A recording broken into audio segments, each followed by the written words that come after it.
Yeah. Well, you don't want to be too high, just in case there's somebody Throw things at you? throw things or shoot things at you.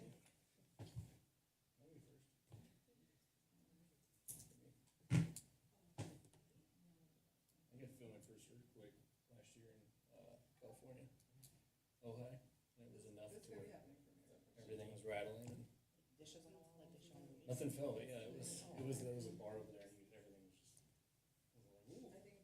My first one was on the 20th floor of a hotel in Tokyo. And I woke up at midnight and the building was swaying.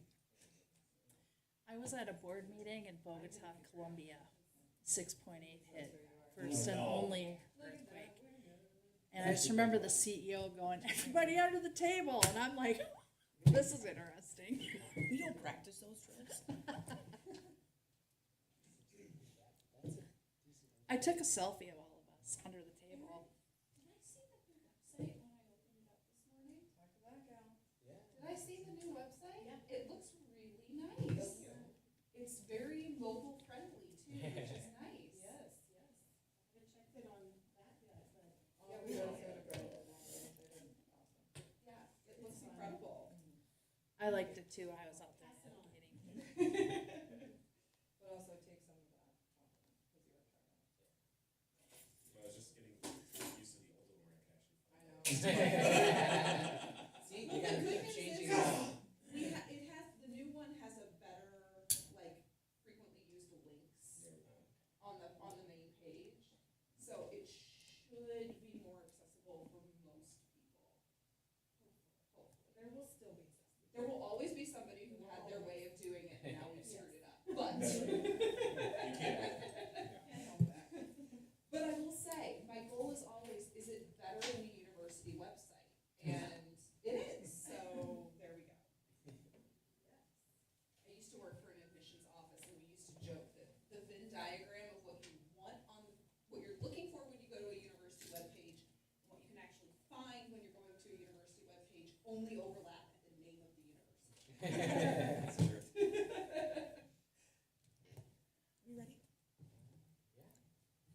So it is 6:30, so I will call the meeting to order. Our first item on the agenda is to approve the agenda. I move to approve the agenda. We have a motion. Do we? Anyone? Second. Thank you for the second. Any further discussion? All in favor? Aye. And those opposed? That was an easy one. Next, we need a motion to approve the minutes from June 26th. Motion to approve the minutes. Second. Thank you. Any further discussion? All in favor? Aye. And those opposed? Motion carries. New business. Erin, will you present information on United Properties? I sure will. Thank you, Planning Commission. Tonight we have one actionable item on our agenda. It's a review of the 212 West Business Center. And then I'm going to request that during communications, I can give an update on the Enclave, which is the D.R. Horton project. We have made some progress on some updates that the Planning Commission and City Council were looking for. So Council reviewed an updated concept plan, so I wanted to share that with you as well. Is that the Lenzen Yeah. property? Okay. Is everybody good up there? Do you need something? We're good. Okay.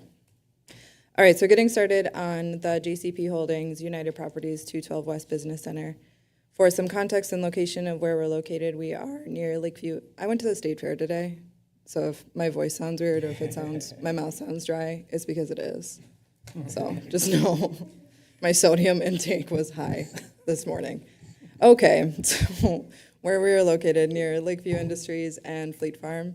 We are adjacent to County Road 11 or Jonathan Carver Parkway and Levi Griffin Road, north of Highway 212. So north of our traditional residential section of Carver into our growth area in the north portion of town. On the left, you can see the city's 2040 comprehensive plan and design Carver. The property is circled, it's purple on the comprehensive plan, which is guided for a commercial industrial mix. So think about that as we begin review of the project. And then I think my cursor is working here. So this is the project site here, 12280 Jonathan Carver Parkway, formerly right now is owned by JCP Holdings. So the site plan that you saw several months ago is on the screen now, so proposed by United Properties. Josh McKinney is here with Measure Group. He's been part of the development team. He'll be part of the conversation later to answer any specific questions that you have. So this was the concept plan that you reviewed, the city council reviewed, you provided some feedback. Then this is the process where we started moving forward into preliminary plat plans, et cetera. Since the time of concept plan, we've learned a lot more about the project that I'll share with you. First, and probably the most exciting, is a rendering of the building. So that was included in your packet and on the screen now. And then working through some site details, some of the nitty-gritty information about the project you'll want to know. So on the concept plan and through the preliminary plat, it's been proposed as 2 industrial buildings, both at 189,000 square feet. The preliminary plat shows an extensive amount of parking. The concept plan was much lower at the time. We had some questions. Is it enough parking? What does it look like? Everything has been updated and parking has been greatly increased.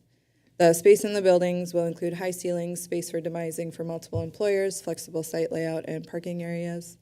The types of users that United Properties is looking for the site is production, lab, research and development, warehousing, and distributing. Right now, no end users have been identified or shared with the city, but that's the type of user United Properties will be going after.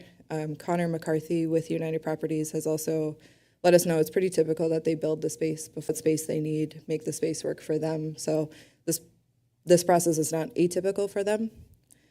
Some additional project details. This project will not have direct access onto Jonathan Carver Parkway or County Road 11. So right now there's an existing driveway that will be closed.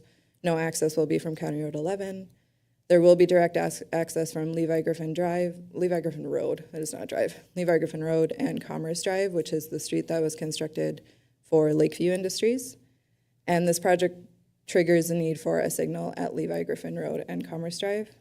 So if you think about that location, if you're traveling west on Levi Griffin to get to Fleet Farm or beyond, there will be an intersection when this project comes online. So at that intersection that's circled now, it'll be a full intersection with signal.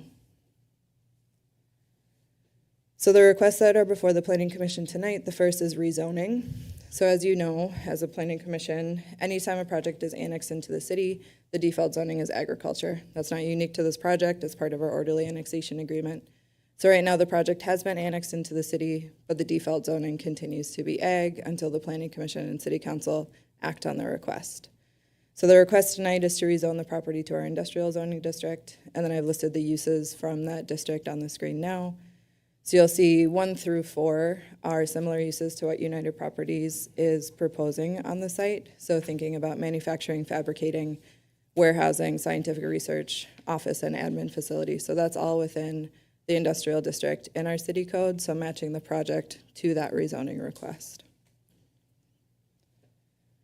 And then the second request is preliminary plat, so you will review the project for consistency with the zoning code and then review building setbacks, materials, access, parking, trail, trees, etc. So through the process, it has been about a year since we have started looking at this project. So August 5th, 2024, we saw the concept plan. Annexation was January of 2025.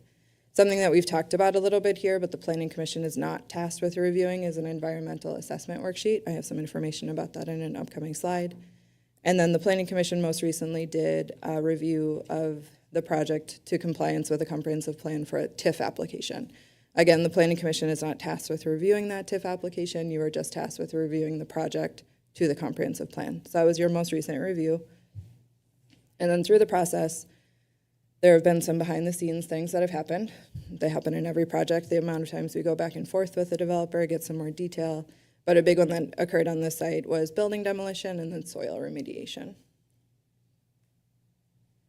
So thinking about the environmental assessment worksheet, or the EAW, it's a process that's run through the Minnesota Environmental Quality Board, and it studies both the natural and built environment before a project happens and then how the project will impact it.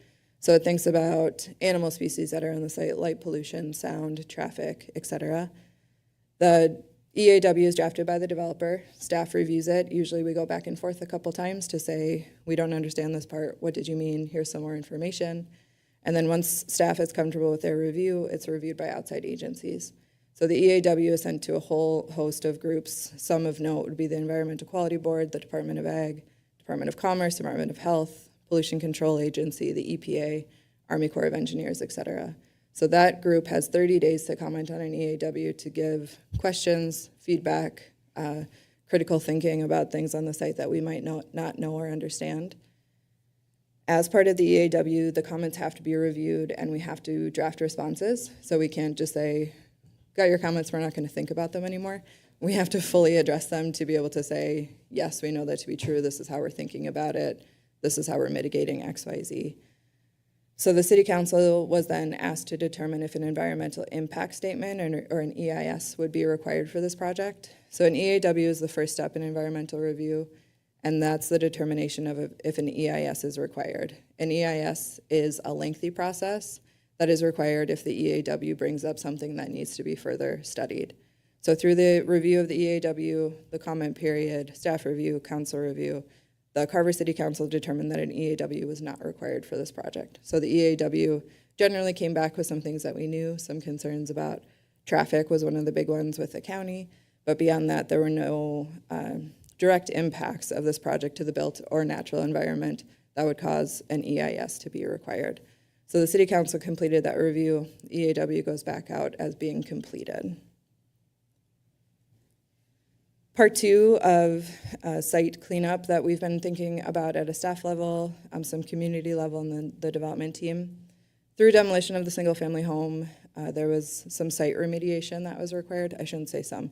There's significant site remediation that was required. So a company called Braun Intertech oversaw the remediation. So they were on site watching the excavation of the site, testing the soils, making sure everything was removed in compliance with state rules, and then Braun Intertech oversaw that process and generated a report at the end of the process. So in the end, 3,100 cubic yards of contaminated soil was removed from the site and transported to a disposal facility, which is a lot. It was a lot of dirt that was moved off the site. It was a lot of trucks. It was a lot of contaminated soil that came off the site. Braun continued to test soil throughout the process and then after, and once the remediation was complete, soil contaminants did not exceed regulatory limits. So there was contamination, it was removed, it was reviewed by Braun. Braun then sends a report to the MPCA, and then the MPCA reviews that report as well. So remediation has been completed. So all of those steps have been completed, dirt has been removed. So from staff perspective, development perspective, Braun perspective, the site is ready for development at this point. There was contamination. Based on that report, we know that to be true. But based on the work that was completed, it's been remediated now.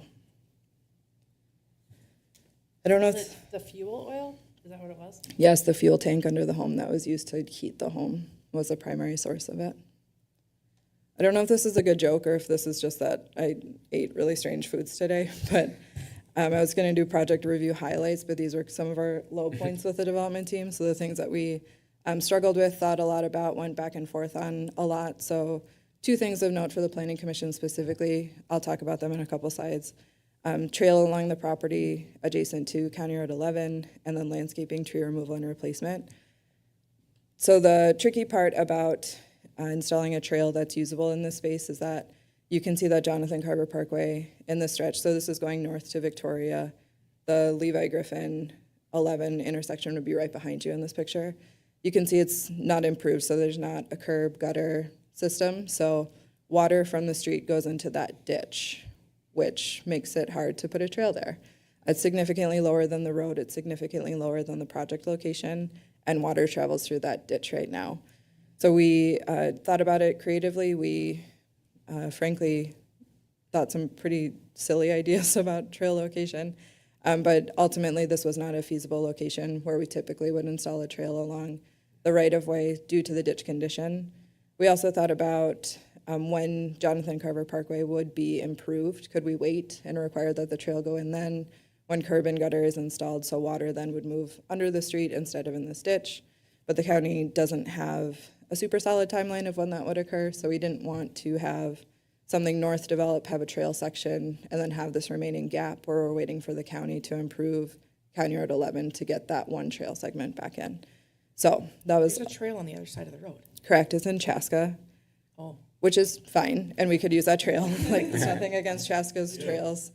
But crossing County Road 11 didn't feel like a feasible option for us, so we'd like to support the trail system on both sides of the street. Got it. And then not knowing, like this user, the United Properties piece, north is guided commercial industrial, and then north of that in our comprehensive plan, there is a big commercial district there. So we didn't want people to have to go from the Carver side to Chaska, go up, and then come back. If they're riding their bike to a commercial user, that's a little bit further north. So we thought it was really important to have a consistent trail on the Carver side as well. And then there was a lot of information in the packet about landscaping, tree removal, and replacement that we'll work through in a couple slides. So on the screen now is the preliminary plat. This is the technical planning document that gets recorded at the county.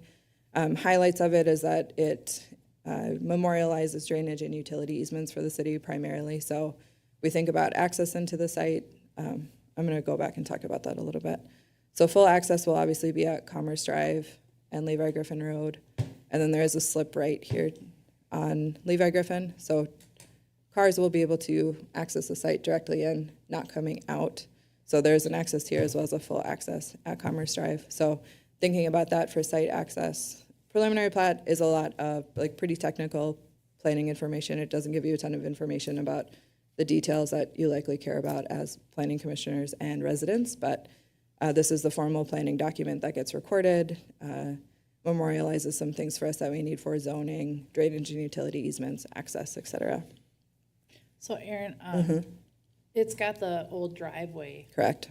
there. Is that going to be straightened out The driveway? on this plat? It's got a turn in Yes, so it will be fully closed. fully closed. Yes, on County Road 11. So it's not recorded like that with the county, that it would be fully closed. So this is the preliminary plat. I anticipate at the time of final, we'll have some more information about how that will align with County Road 11. Okay. So the site plan, we get a little bit more information. So we start thinking about the zoning of the property, layout, et cetera. So the buildings are still consistent, 189,000 square feet. There have been some additional details added since the time of concept plan. I often talk about preliminary plat being the heavy lift where we learn a lot about the project. These are those details that we start thinking about. So you'll see access into the site, parking into the site. There are some pretty significant wetlands on the north portion of the site. Erin, in a bunch of slides, is going to talk about water on the site through that wetland complex. But in general, here's the general site layout. To note, like the Carver monument sign is here, if that's at all helpful for you, of how the view will be at that intersection and then traveling north and south along Jonathan Carver Parkway.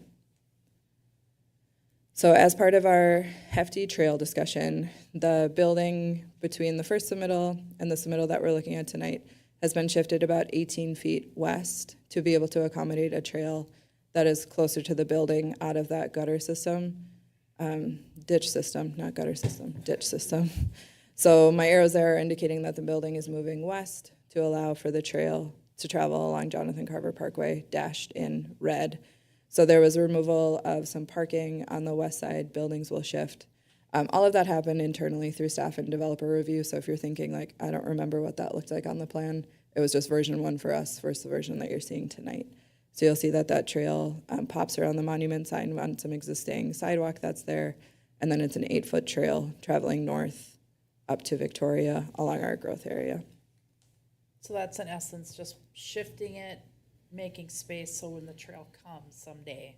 No, the trail will be installed with this project. Oh, That was one of the ideas that we had.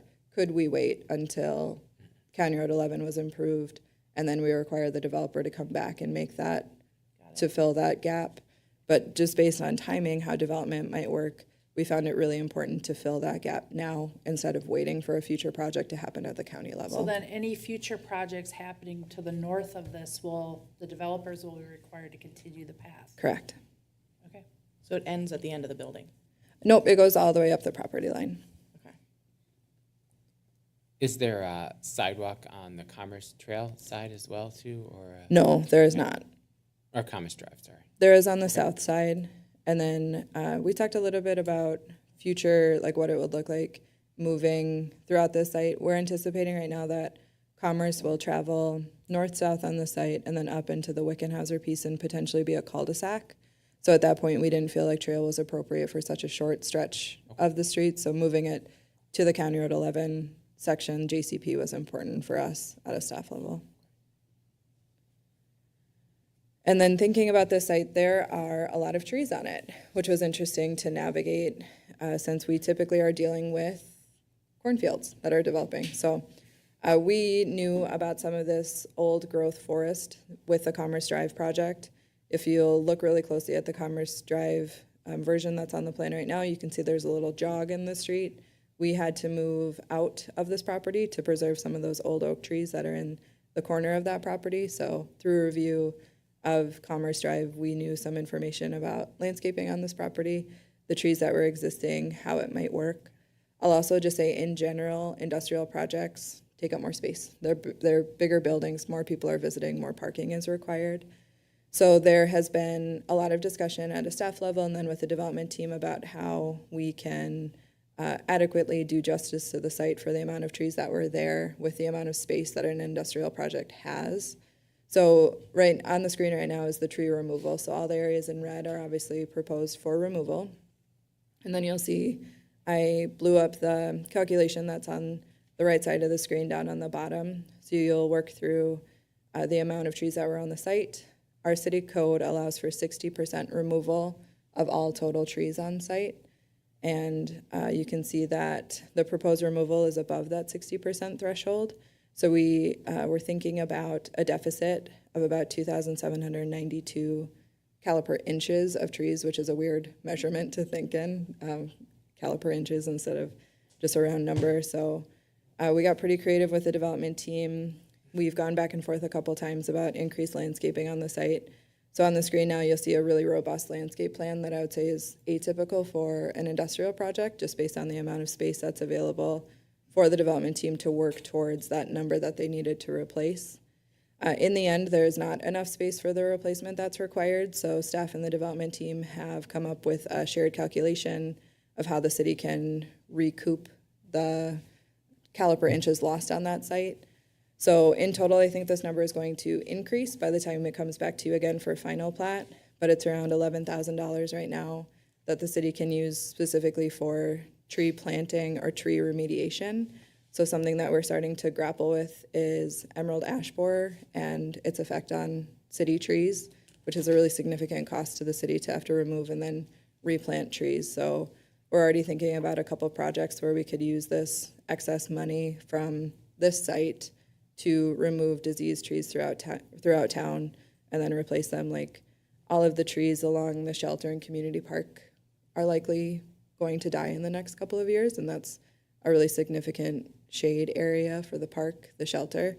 So we've been thinking a lot about that project specifically, scratching our heads about how we can take those trees down, but also be able to get trees back in that space. So a lot more to come on that in the future as we start thinking through how those dollars will be used, but just in general, there was significant removal. We are at a point where staff and the development team would say we have put as many trees and shrubs as we can on this site, but there is still a deficit. So coming to an agreement of what that deficit means to both of us together. This is the photometric plan, which shows light spillage from the site. It's a little bit tricky. If you really squint your eyes, you can see some green figures throughout the site, or you can see where like the circles are. So you can see that this is the heavily lighted space. This is where the lights are located. And then you can see the amount of light that will be leaving the site. So under the lights, obviously, the foot candle, which is the measure of light, is significantly higher, but spillage off the site will be minimal, which is what we'll require in our city code. So just general information about lighting. So tonight you do have a public hearing on your agenda. A little bit about the process. A notice was published in the Waconia Patriot and sent to property owners within 350 feet of the site. So the 350 feet requirement is set in state statute, and it's every property line. So it's not just the center of the site. You go from the property line on all sides. Staff did receive comments from one property owner. The information was included in the packet. I was able to talk to the property owner that provided comments, discuss project details, concerns, and next steps. We're going to dive a little bit into some of those concerns, though, just thinking through what that looks like. So I would say it was split into 3 buckets. So it was like process, land use and zoning, remediation, and then stormwater. So Erin, get ready at stormwater. I throw it over to you. So the property owner and resident was able to share a lot of history about the site, the area, Carver in general, which is, I think, always helpful and fun to learn about, just what Carver has looked like in people's lifetime based on what it's looked like in my time here. We talked a lot about market changes, retail changes. So prior to our 2018 comprehensive plan, the numbers that we had in our comp plan had Carver at about 40,000 residents by 2020. And that hasn't been our story. We're seeing a lot of development, but not the numbers that we anticipated in the 2008 comp plan. Largely, I think, due to market changes, retail changes, the recession of 2008. We talked a lot about the future land use map and the comp plan, and Carver's continued desire and commitment for additional commercial development. So thinking through conversations we're having with grocers, we know everybody in this room and probably everyone outside of this room is pretty hungry for a grocery store in town. And just some feedback from staff, the work that we do continuously to try to get a grocer interested, working on a couple sites in town, but trying to be thoughtful about that, trying to be enticing for a retailer, for a grocer. And then just changes in staff, elected officials, appointed officials, how the process has changed. Remediation, the environmental assessment worksheet, and then the work completed by Braun. I shared with the property owner today that I think my main takeaway from the conversation and review of this project is that the site was contaminated. The report from Braun told us that, which is tough. It's tough to know that there was a property near a home that had some type of contamination in it. But I am confident in the work that was completed by Braun and the excavation that the site has been remediated at this time. But it's challenging to know and not know what impact that might have had to had a site that required remediation that just existed for so long. But through development of this project, the work by Braun and the development team, the site is development ready, that the soils have fully been remediated. So, Erin, I'm gonna give you stormwater now. I put those two. Okay. Good evening, everybody. One of the questions that was posed through the comments received was related to stormwater and how that's released off the site. And this is one of the main pieces of the review that we do during development reviews. It's reviewed at a city level, and it's also reviewed very heavily by the watershed management organization, which in this case is the CCWMO. So what you do when you review developments is you look at what are the existing conditions, how is the water routing off of the site today, and then you compare that to post-development, where is the water going and how is it being released off the site. So in general terms, what you look for is the existing drainage patterns off the site are being maintained, and secondly, the rates at which the water is being released through the stormwater system is not increasing in the post-development condition. So those are kind of the big things that to keep in mind for development reviews is what we're looking for. So in this case, the areas in yellow and green, those ultimately go to the north today.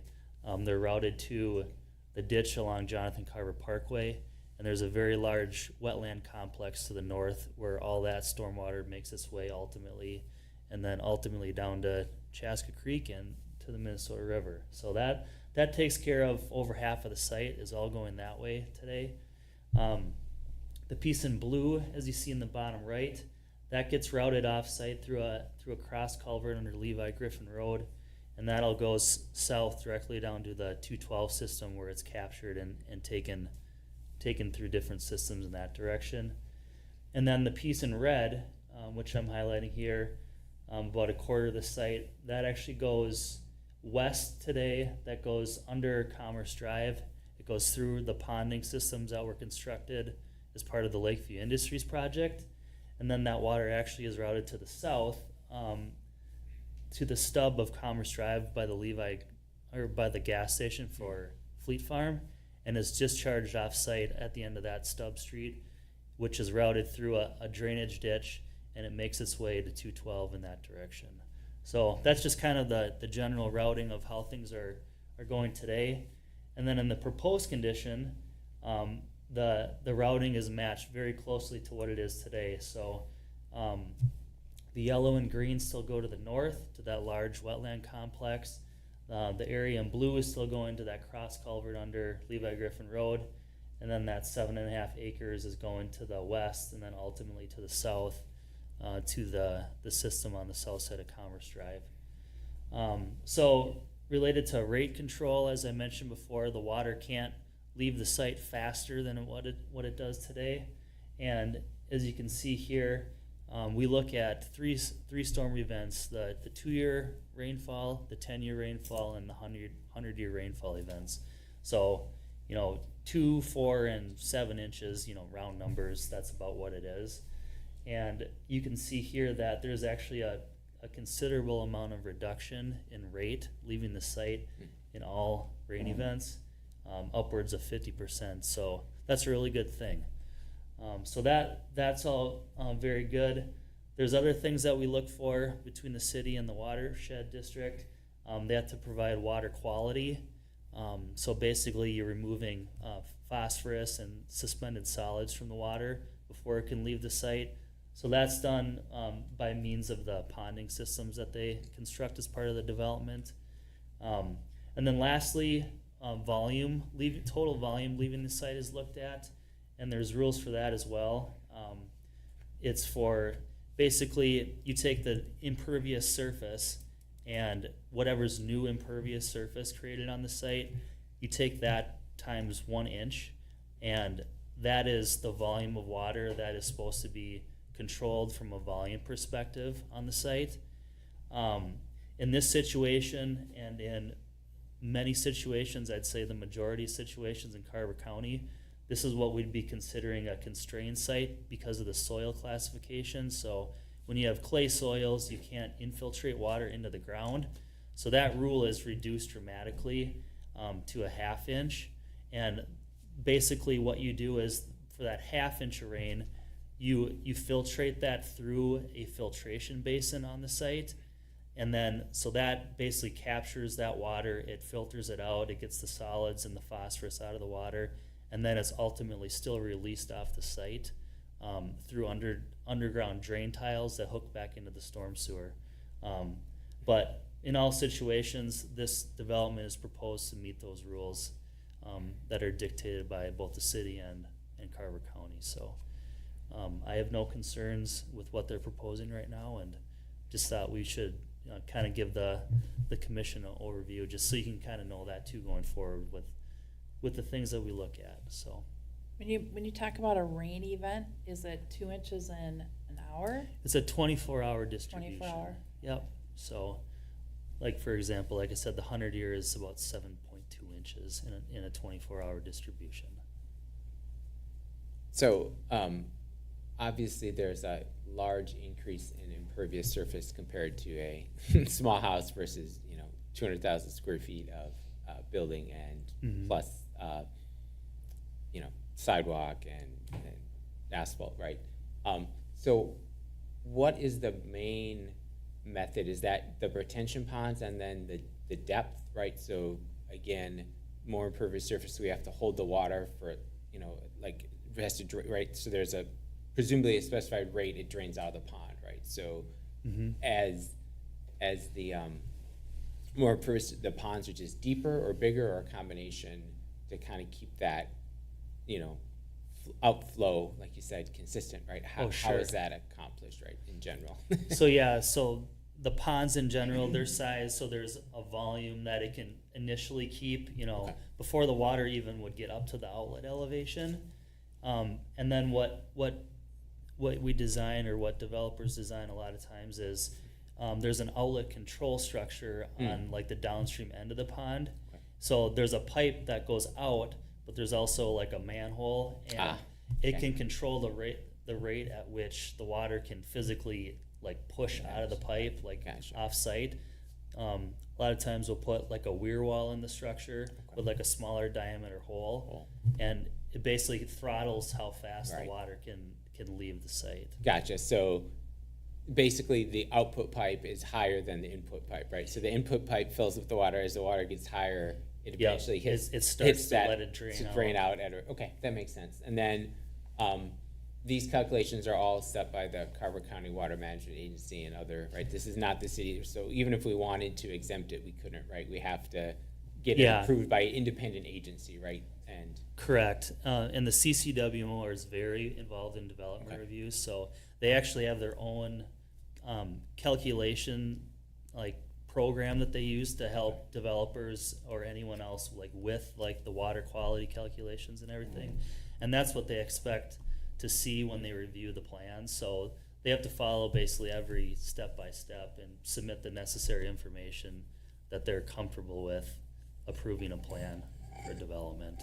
and then the last thing about this, so on how to choose which areas drain is again, was based on the original, right? So the draining to the north, there was that set volume. So again, based on those calculations, you had to, like, you might have one manhole or one grate on the parking lot go one direction and the next grate goes the other direction to keep that volume consistent, right? Like that little, the Correct. red line, right? So if there was Yeah. a grate, right? So it was all calculated, right? It's a very So like the detailed- storm sewer systems are like segregated, right? Okay, So like, yep. as you see there, like the two ponds up in the north end, so there's a pond and a filtration basin up there.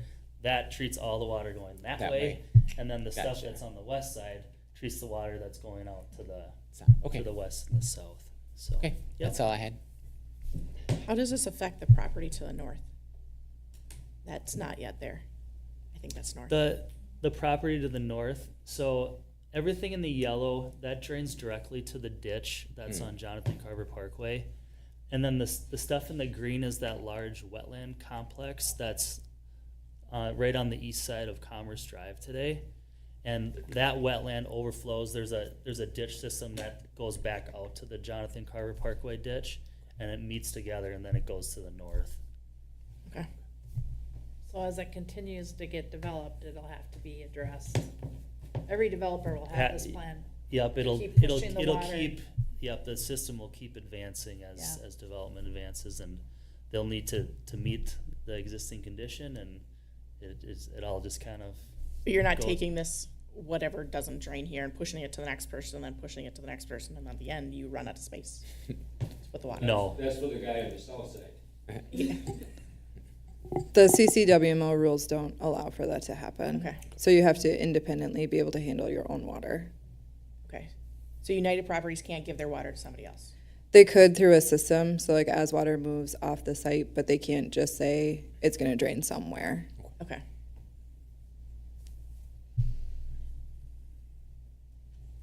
Okay, so I think that's the completion of the slides that we have prepared. Josh, do you wanna come up and introduce Can I- yourself? I'm sorry, Okay. can I just ask? Yeah, I wanna start the whole discussion. Do you mind Sure. if we Sure. come on up? And then you're free to ask any questions of any of us. Do we need to open the public hearing? I'd like to get through the Okay, discussion sure, first. no problem. Will you turn on that mic too? So just one more question on the water.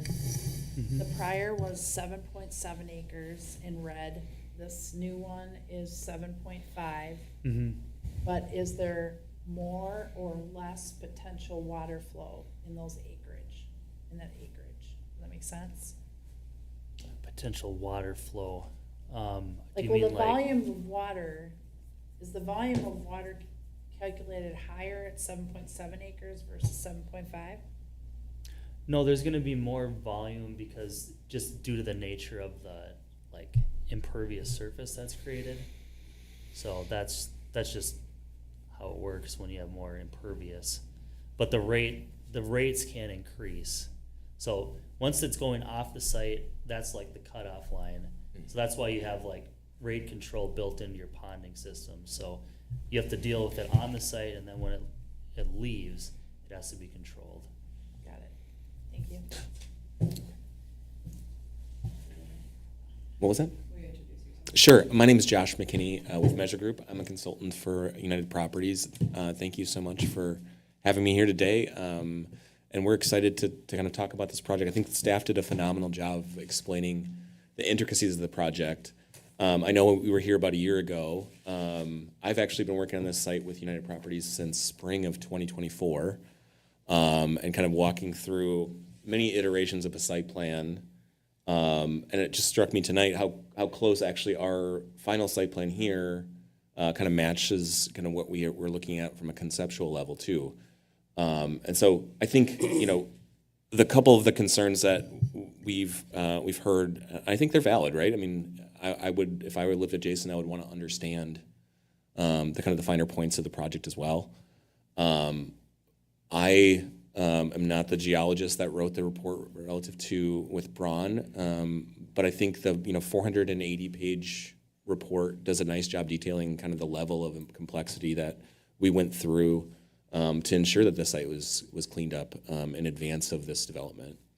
I think the other thing just to recognize is I think it's kind of a sign of the development process working, which is we are required to go and do this environmental review. And that environmental review, and when it came up that there was an underground fuel tank, it was a requirement that we go investigate in terms of, is that tank sound? And so the result was no, it wasn't sound. And as much as I wish it wasn't the case where we had to remove, 300 truckloads of dirt, that's what it ended up being. And to the extent where, that level of cleanup is required, I guess I would say, we're feeling more confident that we have a clean site at this point, where we're not going to run into something that's, unforeseen because of the level of complexity of the Braun report. And then, also just, recognizing that there is a process in place for this. This is not necessary. I mean, I'd love to tell you that it's atypical that we run into contamination on sites that we develop, but particularly with farm sites, it's common to have a fuel leakage. And this is kind of what the process requires of us as a development team, is to go through the paces and make sure and double check and check again. And this project actually, because of the EAW and the involved nature of kind of this, the scale of the project required an increase of scrutiny on the environmental front. And so I guess if I were a resident or, wanting to really dig into this project, I would say, boy, the 1,000-page EAW and a whole bunch of other documentation and all the people that have looked at this thing, both from a city, state, and federal level, should give me, at least on the environmental front, some comfort that no step has been skipped here. And so we feel good about that as a team as well, that we've gone through that. There's been no shortcuts. We've gone through every single step in that way. And then I think Erin did a nice job of explaining the stormwater component to this project. I think the easiest way, and I'm not an engineer, I'm a landscape architect, but I work with engineers quite often, and the easiest way that I'm able to understand it is the rules require that the existing condition cannot be exceeded, both from a rate control or a volume control on this site. And then we utilize the giant ponds that are on this project in order to ensure that's the case. I don't get to review it and say it's good. Even our engineer who is stamping it and certifying it doesn't get to be the person that gets to determine that.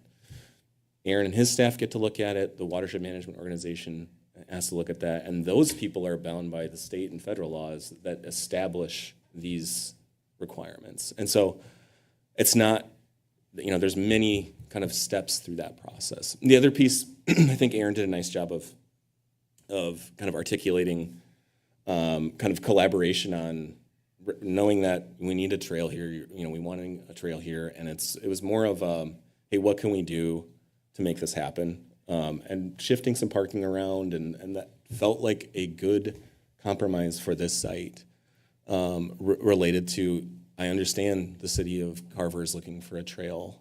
We don't want to have to rely on Chaska for a trail. I get it. And so that piece, just kind of those small tweaks, it doesn't seem like a lot, but those, that shift of the parking lot, the whole site really, to accommodate that was something that, our team worked on with city staff. And then the last piece, I mentioned I'm a landscape architect. I'm not a fan of taking down any more trees than what we need to. But on this site, and I would argue on any site of the commercial site of it, that's this type of scale, is going to require that amount of tree clearing. And I think something that's unique here, in addition to the funds that Erin was talking about, is, we're recognizing we do have a high quality wetland in the northwest corner of this site. And so working with, professionals in that realm to restore the wetland buffer, to work through that process in addition to the, I would say abnormal level of landscaping that's found on this project, is just kind of that extra step of like, we get it. I know your ordinance isn't written for a landscape or for an industrial project, but regardless, it's an ordinance and we need to work through it with you guys. So I guess with that, we're excited to work with the city of Carver. I pass along Connor and his team. He's traveling. He'd be here tonight, and I wouldn't be speaking in front of you. But he's what I would say very excited for this project to move forward. We're having robust discussions with different folks from a tenant perspective. And one of the things that our tenants, the prospective tenants keep asking is, where are you at in the approval process? So I would love to share more. We're just not at that point of kind of having identified users, but recognize that the point of these buildings, as Erin mentioned, is to have the ability to demise them into multiple users. And so, call it, $20,000 to $40,000 or 40,000 square foot chunks through the building, and have multiple different employers that are in need of this type of space. So with that, I'll stand for any questions. I'll start. Thanks, everyone, for explaining and making sure we understood at the level that we're at. My questions were, does this meet the commercial industrial setbacks? Yes, it does. That's one thing we always talk about. Yep. And then I think you explained that it's one big building, but it can be divided into smaller sections. Yes, that's Yeah. correct. There's two Two big buildings. buildings. Both Yep. both buildings can be further demised. Okay. And so these buildings, just how they're designed, maybe I'm going to give you too much information, but suffice to say, these buildings are designed in basically a structural grid system. So it's every 50 feet they can be demised, and even then they can be sub-demised down to 20. They kind of, further demised that way. Okay. But a typical demising would be on the 50-foot, on a 50-foot bay. Okay. And then the environmental report covers the entire site, so not just around where the house was. Correct. Yes. Those are my questions. Thank you. I'm assuming that the parking lots are impervious. Yes, sir. What if they weren't? Much difference. What if they weren't related to stormwater management? What in Yeah, particular? stormwater management. So I've actually looked at, there's a couple different products we've looked at in the past for this type of use. The trick is, in our market, a pervious pavement is very difficult, and I'm not sure what your experience is too, Erin, but in our market, a pervious pavement is very difficult to maintain. We have a lot, where if you're in like a southern market without a freeze-thaw cycle, they're utilizing things like pervious asphalt or different type of pavers. What happens with ours is we put salt and sand in a winter condition, and that plugs up those systems and makes it very difficult to maintain. And so what ends up happening is we pay double for the pavement that we otherwise would have spent, and we don't have any way to really maintain it. So we don't have a viable system in it, and we're not planned for an impervious surface condition because we're assuming that this pervious pavement would work, and now we have real issues. And so I would say it's atypical in our market. It's not something that we're considering for this particular project, given that we're able to accommodate the stormwater management to the level that we've discussed. But I understand your concern relative to stormwater. Would it give us any advantage? I understand the difficulty of it. Maybe you're the better one. At the end of the day, the underlying soils are still clay, so it's gonna still behave in the same way, whether or not you use pervious pavement or filtration basins. The end result is still gonna be the same essentially, just with how it would be designed. Just, from my perspective, without doing any calculations, but that's how I interpret that. And I would echo the comment that pervious pavement has been tough in northern climates, so. I also just want to point out that the parking on the site is pretty minimal in the grand scheme of it. Like, this bay space is for semi-trucks to navigate, and I would say a pervious paver with a semi-truck is likely not compatible with the amount of trips that they would be doing in the space and the amount of wear that will happen in the center of the two buildings for the truck access.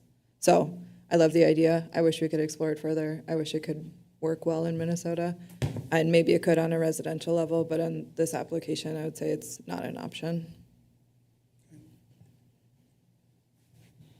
Terry, you want, I do have a few. go ahead, I have some too. but- Okay, so when I went back and, listened to our meeting from when you were here in July of last year, and we had quite a lengthy discussion about the number of parking spaces. And, at that point in time, it was 568. And there was contemplation of, is it 200 and whatever it was, 70 per building? Or for the entire space, and now you're here saying there's 540, 270 per building. So I just bring that up for my colleagues, because I think that there was some concern about the just sheer number of parking Yeah. spaces, and if it was required. So I just bring that up for you guys, to remind you of our conversation. Is some going away also because of the trail and the building shifting? Yeah. Yes. When we met in July of last year, there was 268, and now you're saying 550 or 540. So we lost 28. I'm not familiar with the exact loss from that date. I have not tracked that. So when we, prior to us moving the trail, the parking on this area was double loaded, so there were spaces on this side as well. So there has been a reduction in parking on the site. Josh, do you want to speak to a little bit about like employment and how the Yeah. site will function? Yeah, part of the challenge with these buildings is that they're likely going to be a multi-tenant user. So if we were building a purpose-built, like I have a corporate headquarters that's going here, that has distribution use and those kind of things, right? We have an idea of exactly how much office they'll need, exactly how much distribution space versus lab space versus et cetera, et cetera, et cetera. So when we're building these type of buildings that we need to have some flexibility when we're going out and having discussions with tenants, their question is, how much parking do I got? And they're not looking at it in the whole. They're saying, how many parking stalls are next to my door or are able to have next to my door in a demised condition? And so when we're approaching this project and wanting to basically provide ourselves with enough flexibility to go seek, 2, 3, 4, 5 tenants per building, that conversation gets really difficult relative to parking. And so that's where we're seeing, we might not build all these stalls, but I certainly need to get them all approved from that level. Needing some flexibility, knowing that I don't know if this is going to be a heavy office, a 10%, 20%, 30% office on an individual bay basis, and all those affect the number of parking stalls that I need. And so that's why you're seeing it this way. Okay. It's not, if we could get away without building all the stalls, that'd be amazing. I don't want to build an extra, because it's expensive. A parking stall, plus or minus 10 grand a stall, in order to pave it, drain it, the whole works. And so, but we also recognize that none of this works unless we can lease the building up, and that's where we're coming up with this arrangement. Okay. I also Are you want to, concerned with too much or not enough? Yeah, that's, No, I think the concern a year ago was there was too much. Right. Okay. yeah. I also want to share that the building or the parking is distributed throughout the site. So it won't be a 500 parking stall parking lot where it just feels like a sea of parking. With it being distributed around the perimeter of the building, it's going to be cars parked around the space, not a sea of them together. And one other thing with this particular building type is we need to have access around the buildings just from a fire perspective, so it's not like we're completely I removing. think he was looking into my crystal ball. There's a mirror on the side. No. And so that was my next question. I'm Yes. assuming the fire department has looked at this and they can drive their trucks all the way around? Correct. What about a future ladder truck? These radiuses are pretty well open. We Yeah, should I'm probably gonna talk to the fire chief about that. That would be certainly something we'd address before final plat, I would imagine. So, Yeah. Yep. I You think they should- got a ladder truck on their. You should also know plan. that Sherry is currently married to our interim fire chief. That's so. that's fair. Okay, okay, and then Erin, you mentioned that this would be, it's already annexed in, but it needs to be Rezoned. Rezoned. rezoned, thank you. Yep. But you said it was gonna be rezoned industrial. Mm-hmm. It's not gonna be rezoned industrial/commercial. Correct. So does that then prohibit future tenants, right? So there can't be any commercial stuff in there if, So our commercial district, or sorry, our industrial district allows for like officing and warehousing, which is consistent for this project. If this project wanted to go become a target, it would need to be in a true commercial district. So that would require rezoning at that time, but that's not anticipated for this site.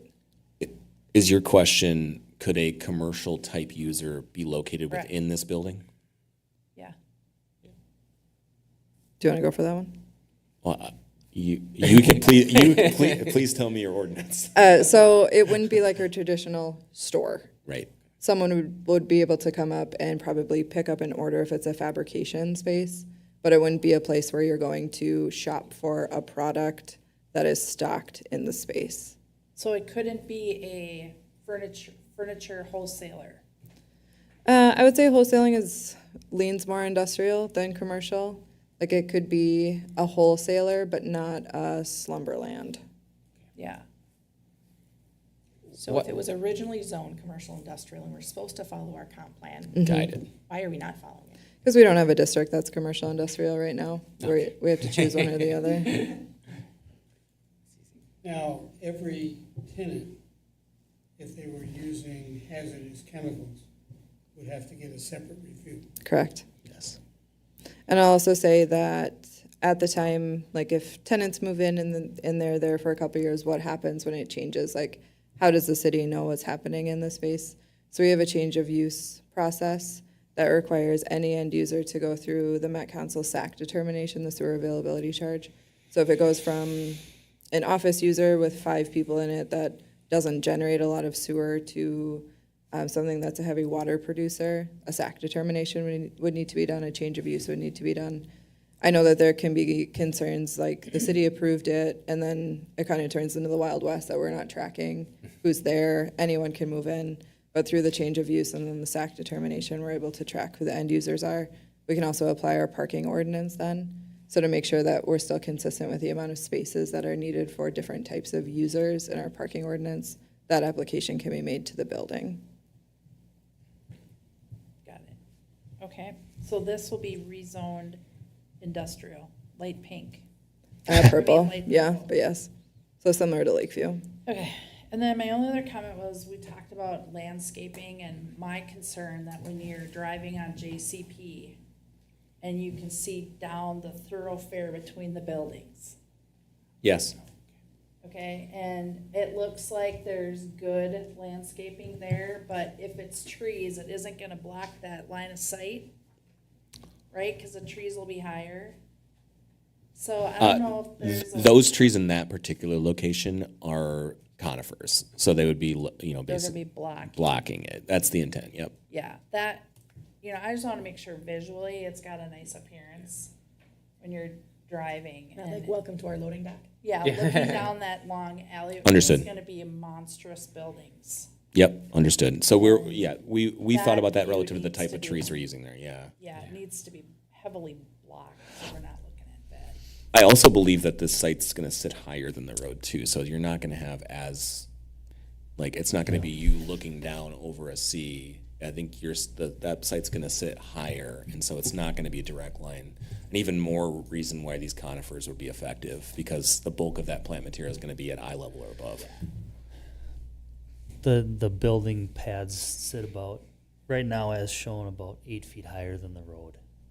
So you won't be able to like see like down the, And the reason for that being Yeah. really about that we need some depth to get these ponds in place. That's why that site's getting raised. We would love not to bring in all that fill, but Or you took it out, now you're gonna put it back in. Yeah.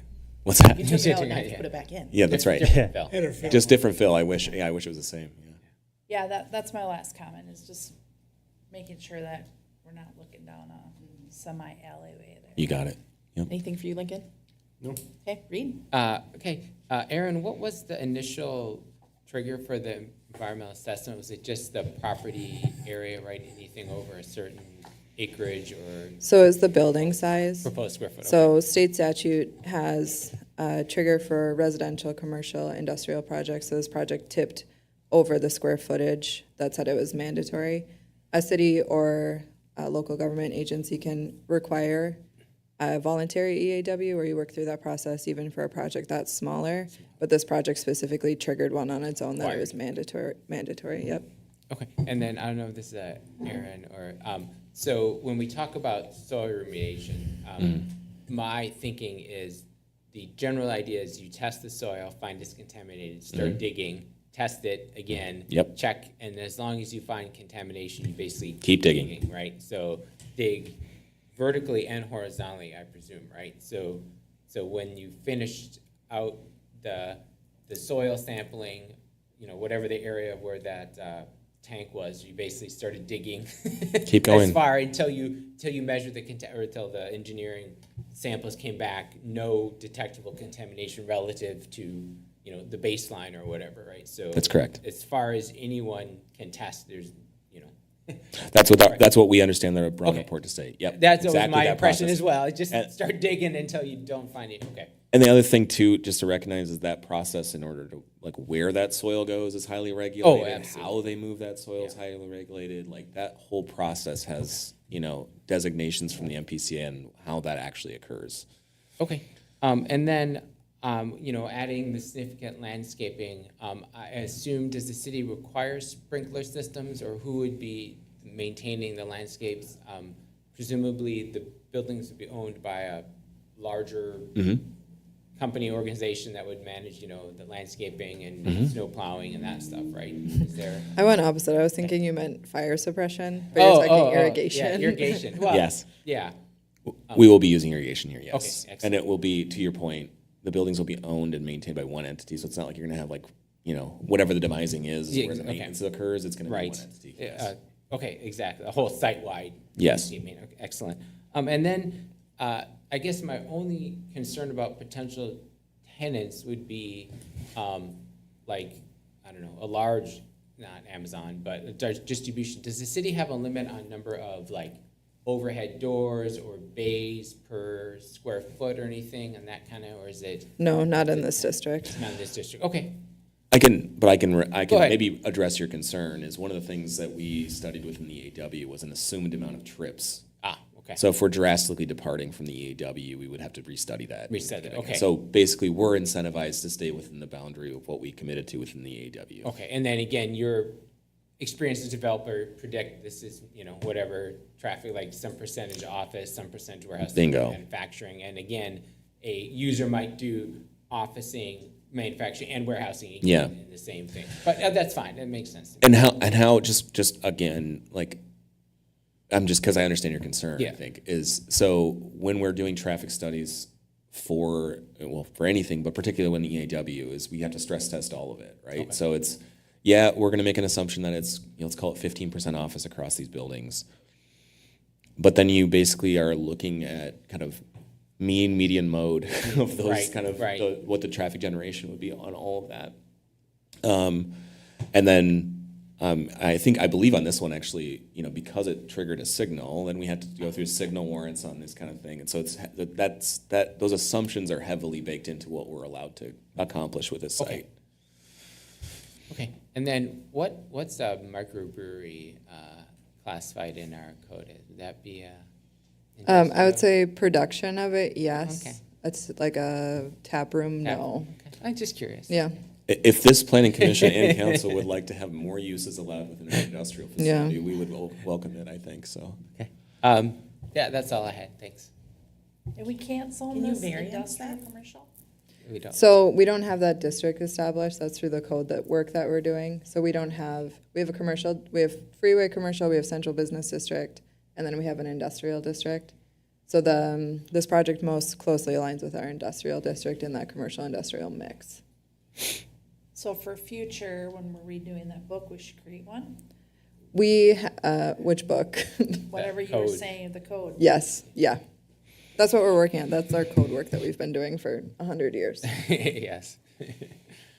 Once it's built, can it come back and be rezoned? We could, yeah, if the commercial industrial district specifically opened up XYZ users that United Properties wanted to use that space, a rezoning application is an option at any time. So if someone wanted to say, I want to change my property's use, it would need to go through the Planning Commission and City Council, have a public hearing. But if United Properties said, we're seeing a lot of spaces that want to lean more commercially, we'd like to review the process, that absolutely could be an application we'd review. Okay. You can't get a variance to go from commercial to industrial.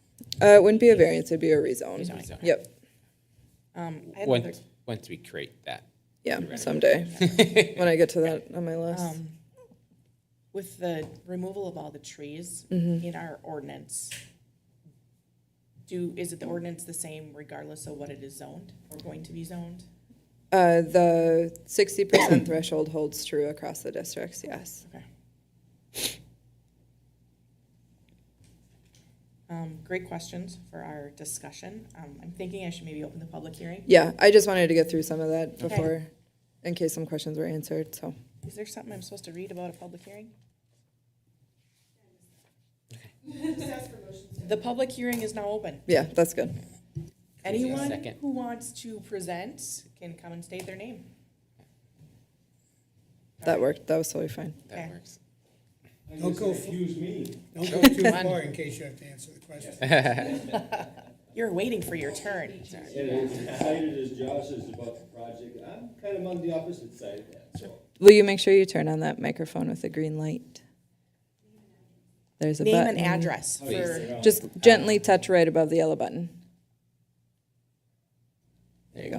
It's on, okay. I am Mark Lano. I own the property just south of, my address is 1815 Levi Griffin Road. And I've, it's been a long time, Mayor Wygan, since I've sat up and discussed projects with you. I sent a letter, I don't know if anybody had a chance to read that. I tried to put my primary concerns down to paper. I don't like the idea of this being pushed from a commercial use to a industrial use. I think that Carver is selling the area short. The time will come when you're gonna need and want more commercial area. And Lakeview Industries took a good chunk of it. This is taking a good chunk of what was originally the Freeway Commercial District. So I think you're being penny wise and pound foolish by putting a industrial use on this site.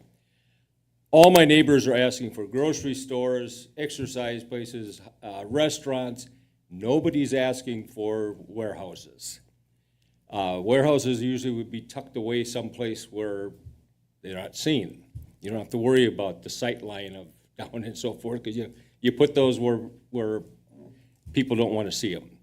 So again, my concern is that you're reducing the potential, and by doing so, then it devalues my property. So it's costing me to have an industrial site now at the border, the northern border of my property. That's a main concern. Second concern is on the contamination. My wife is battling cancer. The woman who lived on the property died of cancer. Our neighbor on the 10-acre parcel that lived there for years, she died of cancer.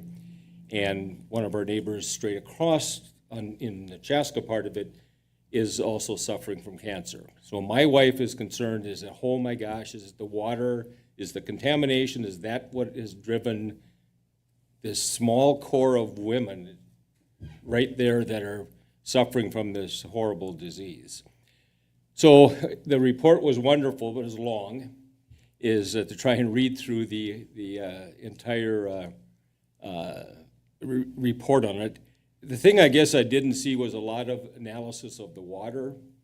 I went over there when they were removing the soil remediation, and right in the middle of the huge hole, and they were going down and they were going out, was the well casing for their well, right in the middle of it. And a well casing is a great conduit to carry liquids. It'll follow the casing, either vertically or even horizontally, will follow the casing.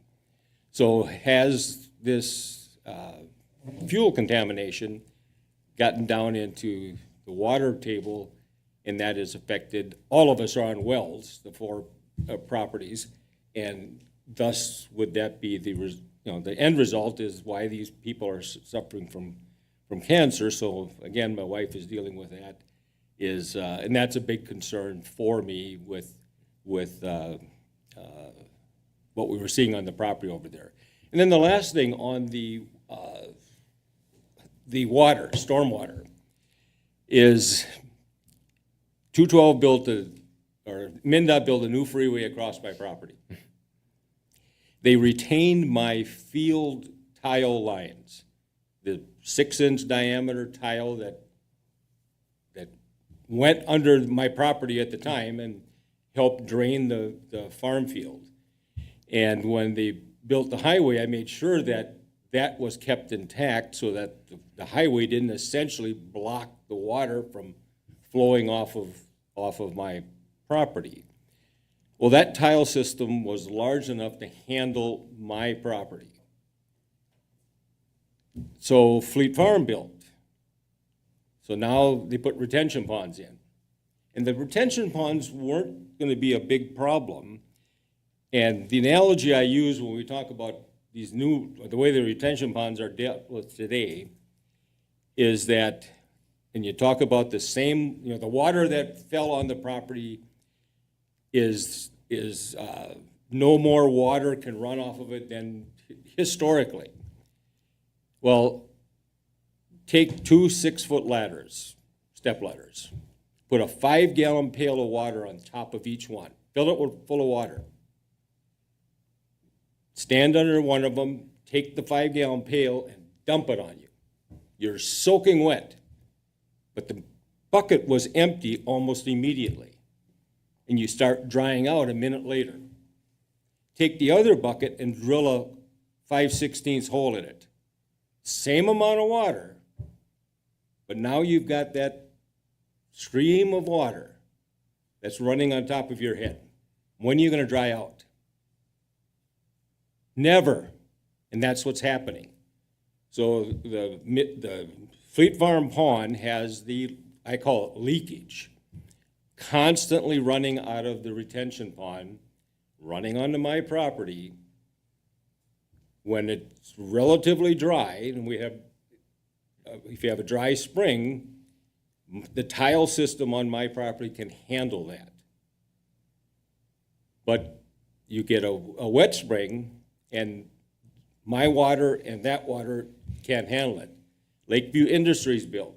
I came to the Planning Commission meeting and I said, my concern is I can't handle more water coming.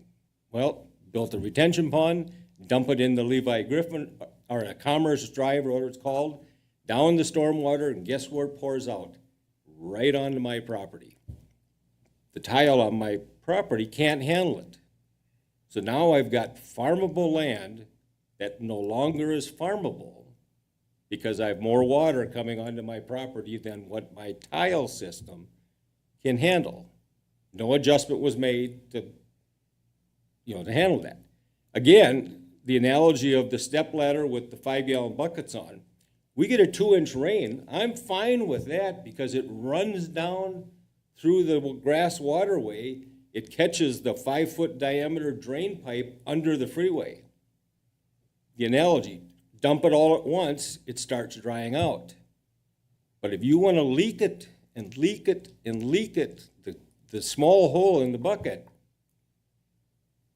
the tile system can't handle it, and thus I've got property that doesn't dry out until midsummer. Well, you can't plant corn or soybeans in the middle of the summer. So now I see this, and I see 2 retention ponds along Commerce Drive, and guess what? I'm dollars to donuts.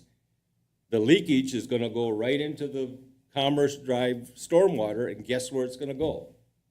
Right onto my property. More water coming down there. So what am I supposed to do?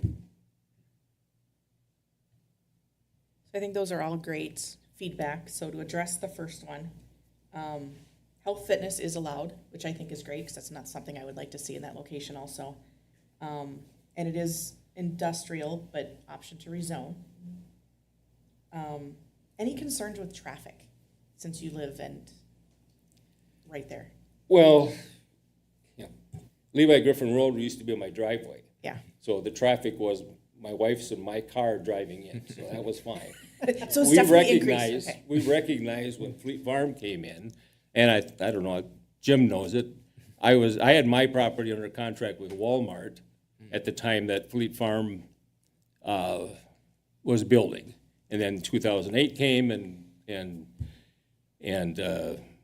they pulled back and Fleet Farm decided they wanted to build and I was gracious enough to allow my driveway to be built into Levi Griffin Road to satisfy Fleet Farm coming in, because I was told, you know, Fleet Farm, if we can get Fleet Farm built, we've got a good knowledge that Walmart would be back. Well, that was 17, 18 years ago, so I deal with the traffic that's there now, and I recognize that there's gonna be more and more traffic. But if it was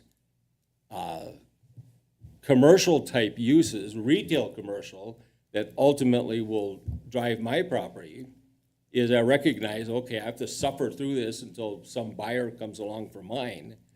But if Walmart comes back, I don't think they're gonna want big warehouses alongside of them. They wanna be within a community of retail. Now, I looked it up, Walmart's building 25 new stores this year.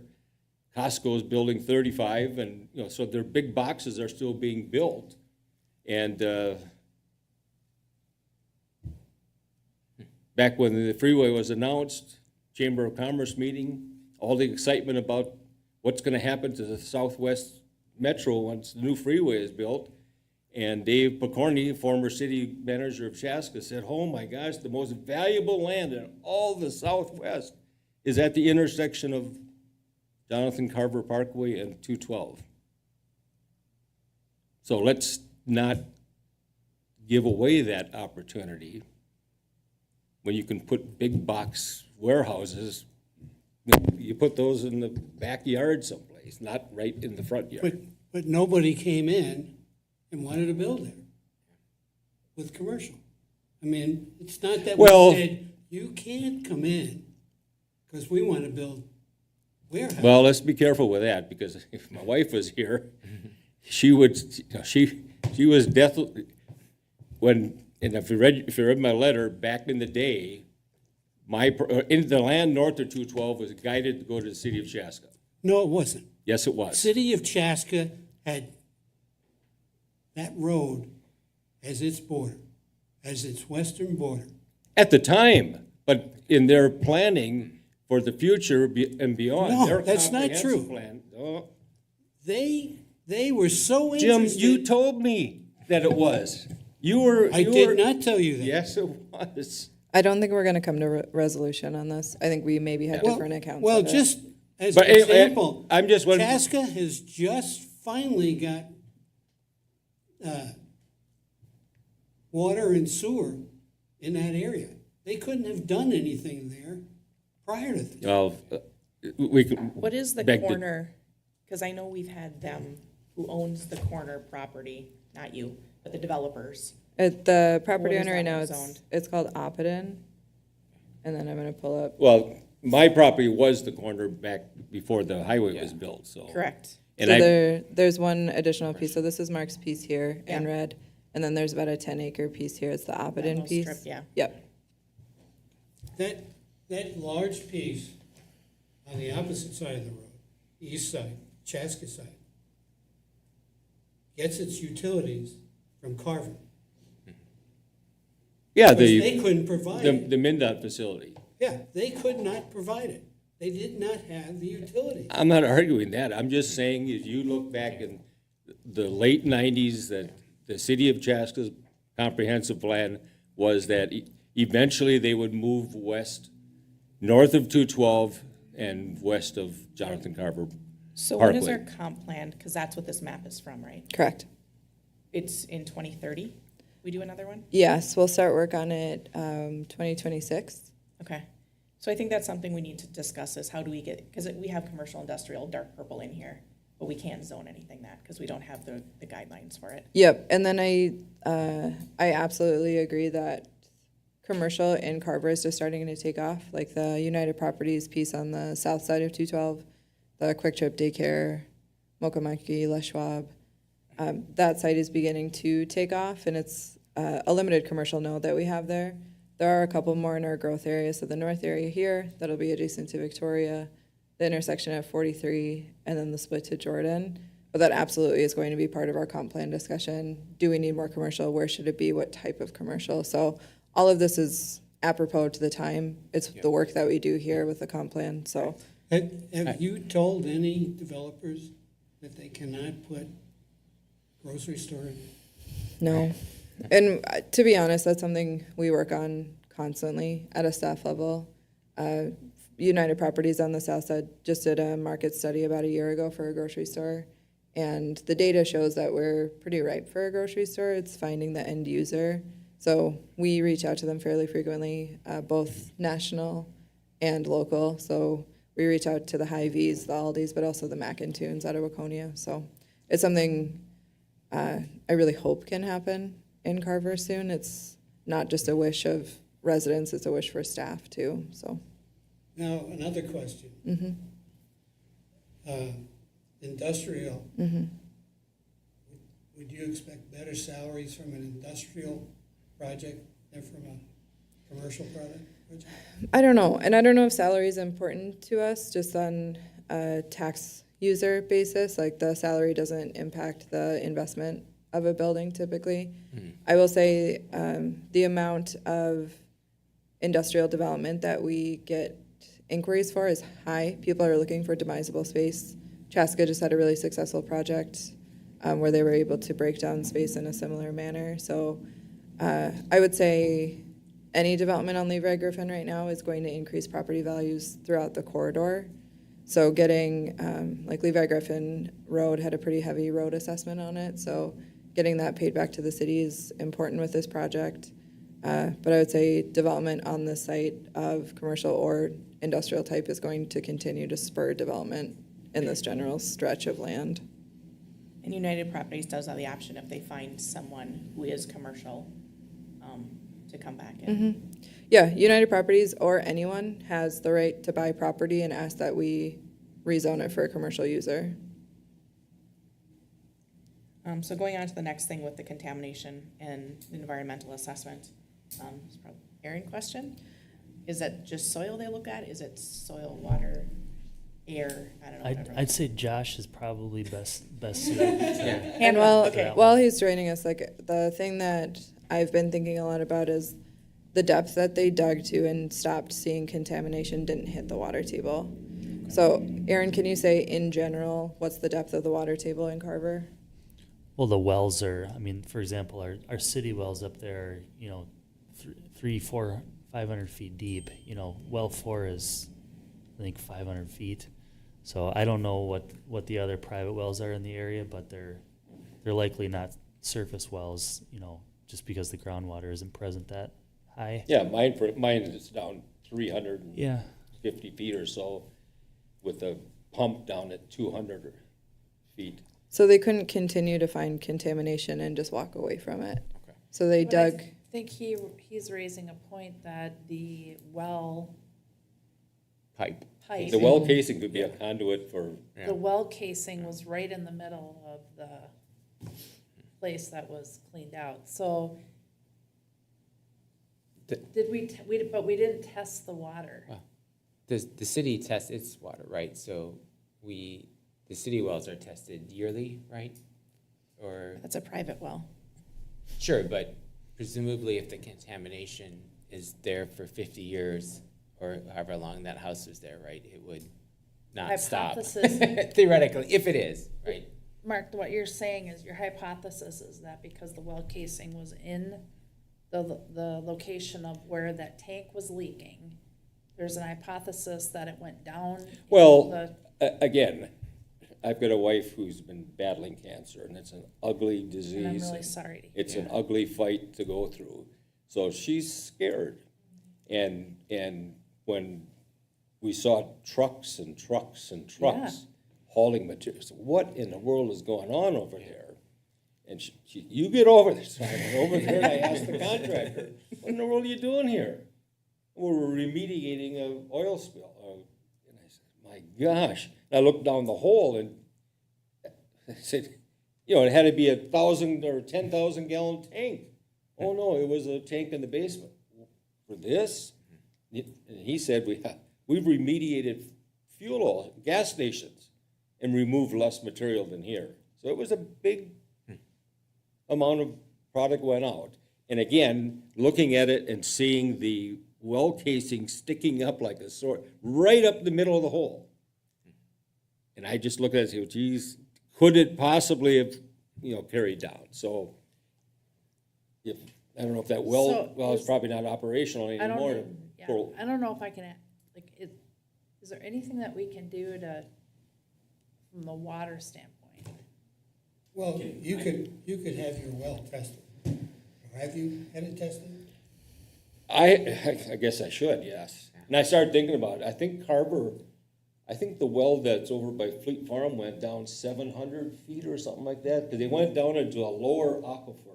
I remember that. They had to get permission to go deeper than the Jordan aquifer, I think is what the normal, I think that's what I'm on with my well water.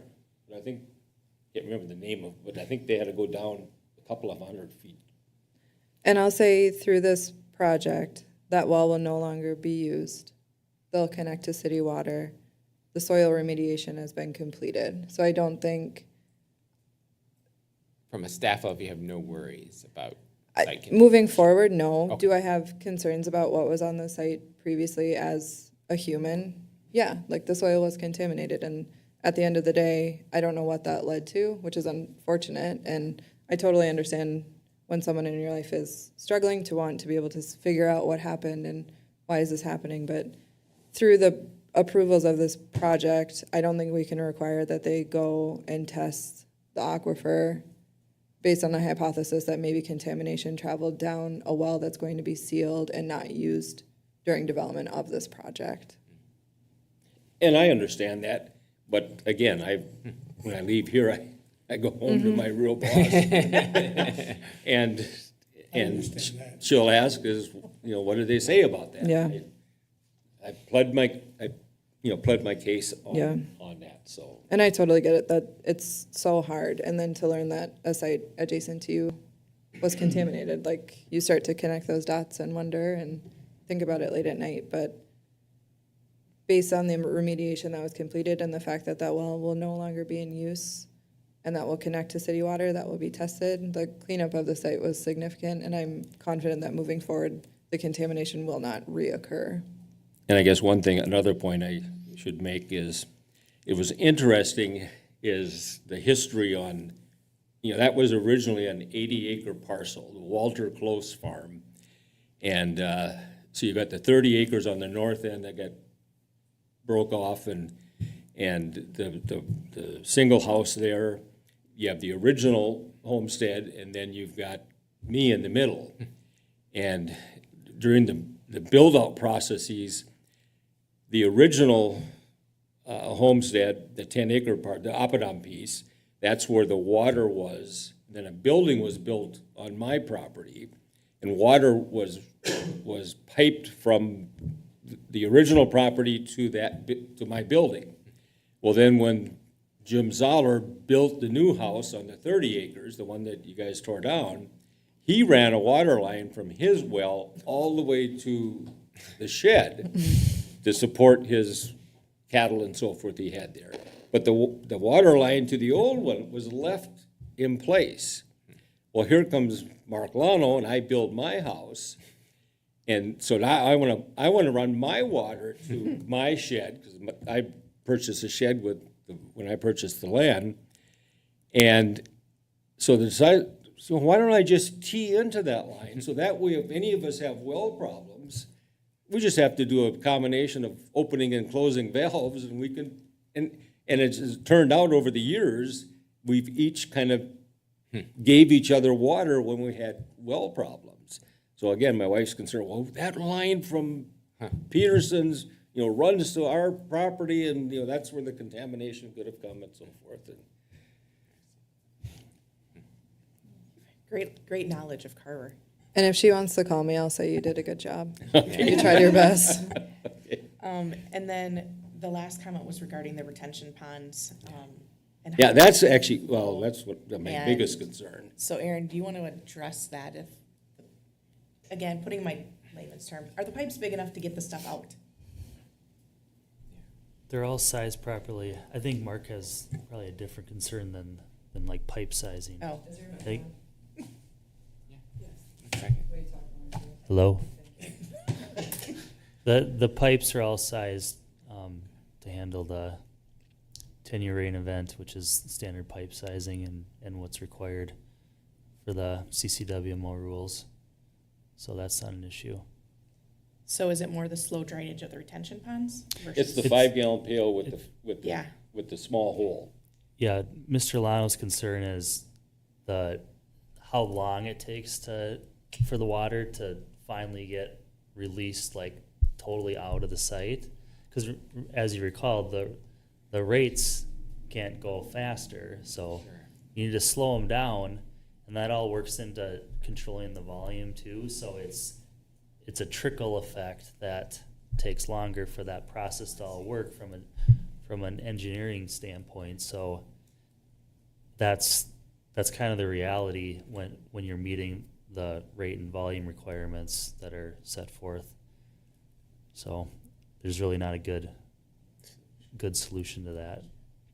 When we look at that, I don't know, blue-purple section, the arrow is going directly into his property. That's going to the Oppidan property, the blue. Oh, okay. Yeah, the red is the piece that routes around and ultimately makes its way south to Mr. Lano's Okay. property. And there's the 2 retention ponds on the west side. And I suspect that and I was told that retention ponds today can't be a closed pond. They have to leak out so the water stays fresh. So you've got the 5-gallon pail with the hole in. And it has to leak somewheres, and unfortunately this development happens around me, they're all leaking onto my property. And at that slow leaking process, it makes my property wet. If you dump the bucket, it would run down the waterway and under the freeway and be gone. But it's not doing that. And that's, how do you solve that problem? And address that issue for me.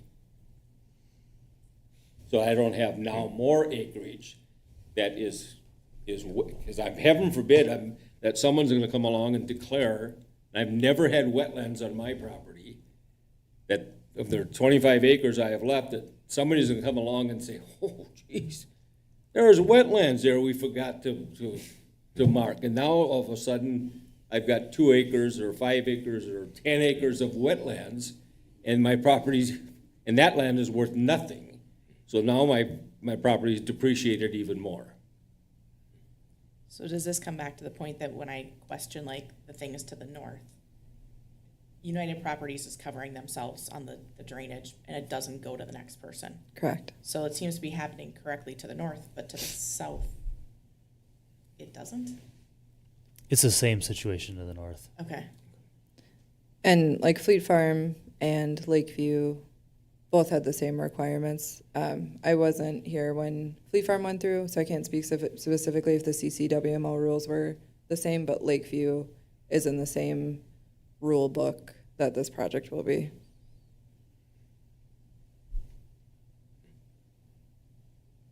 So any additional feedback, comments? But it has changed that previously he was handling water from farm fields adjacent to him that moved slower than what water does coming off built sites. I don't think unless it pops up to be like a protected wetland, that a developer wouldn't be able to mitigate water on that site to be able to build the pipes needed to move water the same way that Fleet Farm, Lakeview, and United Properties will. So I'm not anxious from my perspective about water moving on that site when it develops, because they'll be required to install the same things that these folks are, the stormwater ponds, the infiltration basins. It will work that way.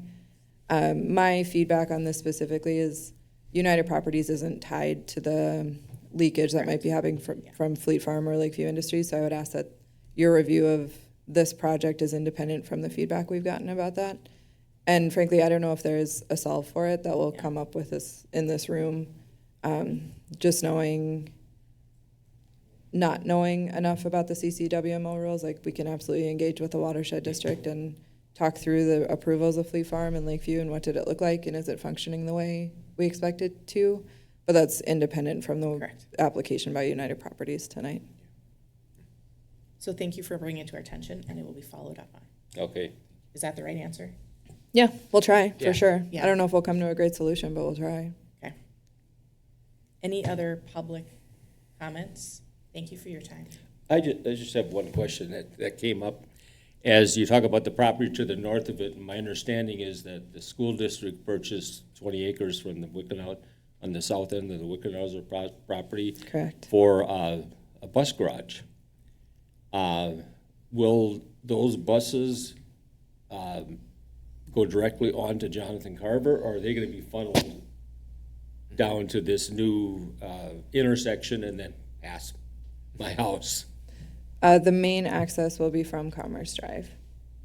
Long-term, it might change where Wickenhauser, the site with the bus garage, and then Wickenhauser could connect north to Big Woods. But without knowing what happens on the remainder of that 60 acres, we can't make that determination right now. And does school district give any indication when they want to develop that? No, they've been working on it for a while, but they'll have to run through the same processes, annexation, zoning, replatting, et cetera. So I would say even if they started that process today, dirt probably couldn't be moved in 26, just based on the work that would need to be done, so. Wasn't there a referendum previously for a bus garage and it didn't pass? Yes. There was a big referendum in the school district. Correct. And the bus garage Was Part of it, that referendum? correct, Okay. yep. So anyway, I appreciate Great. you reading my letter I sent and then listening to my concerns, and I'll look forward to them being resolved. Yeah, no, thank you for the feedback. When that gym goes in, we can work out together. Yeah. Oh, yeah. Yeah. Thanks, Mark. More likely, the restaurant when it gets built. I'll join you there. So we can close the public hearing, and then if. Oh, Oh, I guess I had one quick follow-up Sure. question for the developer again. Sorry, I forgot your name. And you can close the We- public yeah, hearing and then we yeah, can sure. continue. Go ahead. Let's move to close the we'll public close the hearing. public hearing, but Natalie can't record it right now. Oh, Oh, Thank you, Mr. Lotto. Okay. thank you. Abby. Oh, it was just, following up on, the city doesn't choose what to develop, right? And presumably the developer has experience and knows the market of what is profitable and what will be saleable. So it's correct me if I'm making any, obviously you did it at the, let me phrase it as a question. So what was the process to determine the use for the site? Like, do a market survey, responses from interested parties, and Yeah. kind of just in general maybe, or this site specific? Absolutely, yeah. So we, United Properties had taken on a market study for the kind of the broader Southwest Metro Okay. when we first started this project. And so this site, when it became available, and I'd say late winter, early spring of 2024, is kind of when we started looking at it, working through contracts and, that whole process. And so then the process from kind of there to now be just separate of all the Yeah. other processes with it relative to the city on the leasing side is, engaging with different broker teams that are looking for specific tenants, so tenant rep brokers. And so, if you know any of those folks in the market, they're shopping this site, in terms of, potential tenants for this building. So, Okay. the process, I mean, it's obviously not as simple as like, hey, show up, see industrial, build industrial. There's a lot kind of behind the scenes in terms of running those numbers.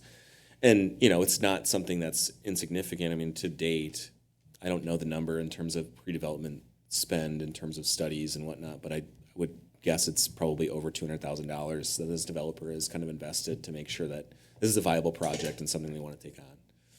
Okay, So- good. I think that, If the chair wouldn't mind, could I also Oh, sure. read the summary that we were sent on the soil remediation piece, if it's Is it, helpful? is it 400 pages? No, no, the summary. Oh, okay. okay. Okay, so, and I Executive summary. just more for the record, but also like, I get it. I understand that situation. I would probably, how would you not draw some sort of conclusion that Yeah. way?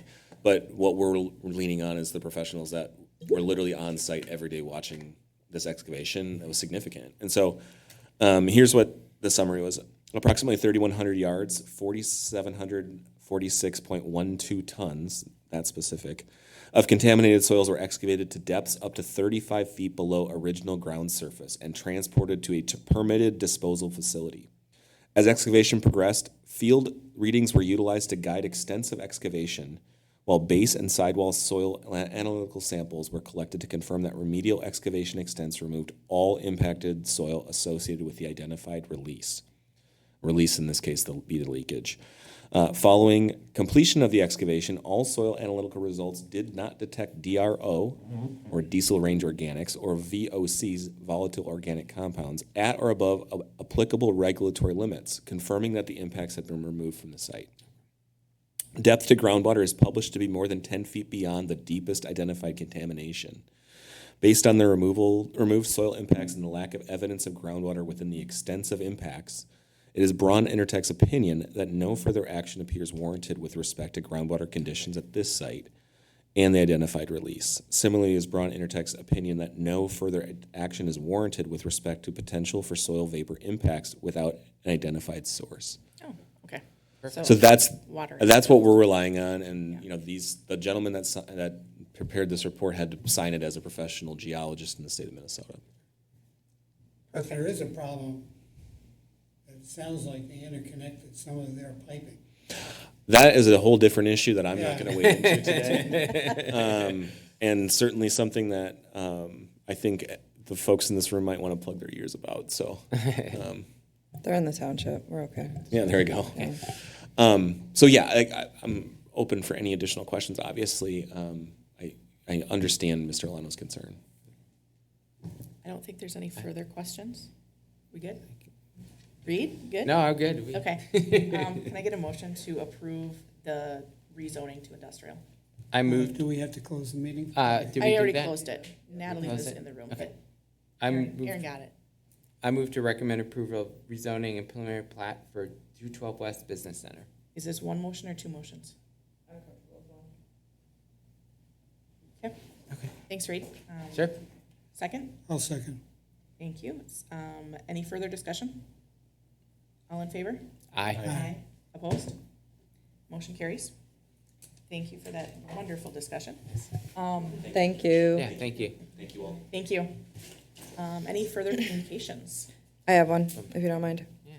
I want to talk about the Enclave quick. New housing. The what? The Enclave, the housing D.R. Horton project. Okay. Okay, so we reviewed this concept plan late winter, early spring. So this is the D.R. Horton project on the former Lenzen property west of the preserve, west of Timber Creek. So it's, we talked a lot about the park in this project, and the city council appreciated your feedback and shared similar feedback, concerns about it being tucked away, like a park built for, yes, just a couple folks. So there's a closer view of it. And then what parking would look like in the cul-de-sac. So obviously, if people are coming to use that park, they're probably gonna park in front of people's houses, which can be problematic long-term.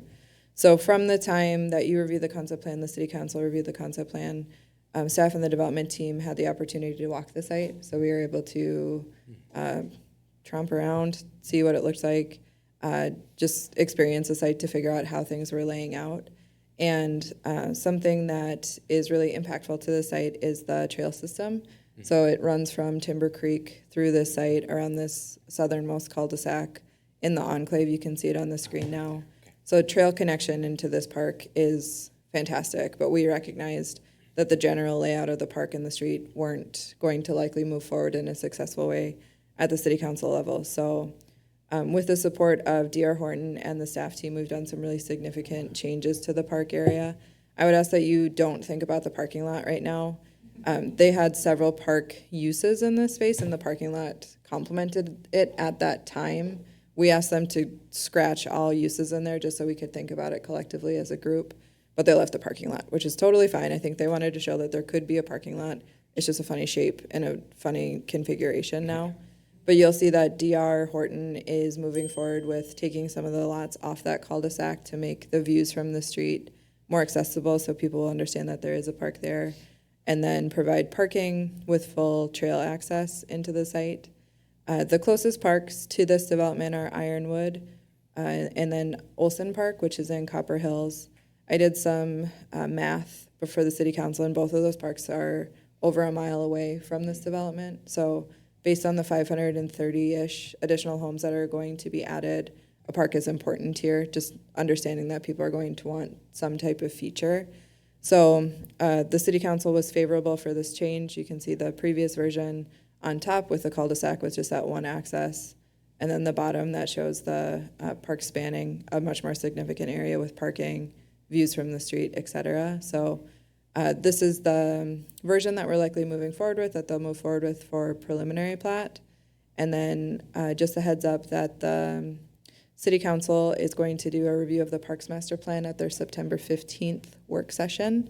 We've been thinking a lot about the downtown park, the landing, the park in the enclave, a potential underpass that might be required in Summergate, the Summerfield neighborhood that's south of town.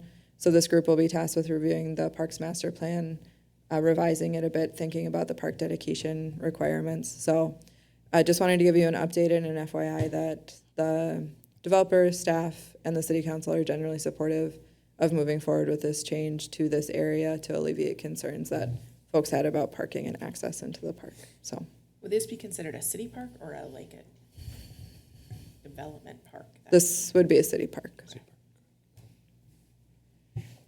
Any other further communication? Unless you have questions, I don't have anything. I just want to mention, we have a senior discussion group at Chaska Community Center. And on September 11th, we're going to have Erin from the school district. You just made me so nervous. I was like, what did I agree to? When I sign up to talk about that, Yeah. The Erin, No. all the Erins. I'd be happy to come, but that was not on my radar. Everybody in Carver County is named Erin, Yeah. or Erin. So if you're interested in coming, is there an age limit? 10 a.m. For the seniors. We don't check.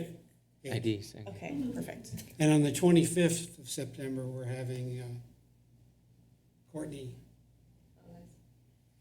Mayor.